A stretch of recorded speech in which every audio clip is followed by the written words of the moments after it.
እየተፍጨረጨርክ የምትኖር ሰው አንተ ሁሌ እኮ ፊትህ ኑር ነው፣ ቀልብህ ኑር ነው፣ ሁሌ ደስተኛ ነህ። ያለበትን ጸጋ እንዳትረሳ። ያንተ ቤት ወጥ ነው የሚጣፍጠው፣ ያንተ ቤት ምግብ ነው የሚጣፍጠው።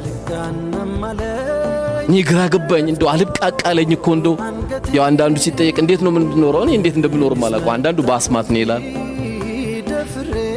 አንዳንዱ በረህመቱ ነው ይላል፣ አንዳንዱ ደግሞ እኔ አላውቀውም ወላሂ ይላል። በቃ ደሞዙ 14000 ብር ነው፣ የቤት ኪራይ 20 ሺህ ብር ነው የሚከፍለው። እንዴት ነው የኖረው ታዲያ? በረህመቱ ነው ይላል። ብዙ አይነት ኑሮ ያላለ ወላሂ አንተ ትልቅ ሰው ነህ። የማንም እንባ ያልገባብን ህይወት የምትኖር ከሆነ ቀና ብለህ ትሄዳለህ። የሰው ቤት ለቅሶ ቤት ስትሄድ ቀና ብለህ ትሄዳለህ። ምንም የምትሸማቀቀው ነገር የለማ፣ ውስጥ ምንም ነገር የለም። ያስለቀስከው ሰው የለም። የሚያገላምጥ ደሞ መጣ የሌባ አትባልም። አንተ ጥረነዋ የምትኖረው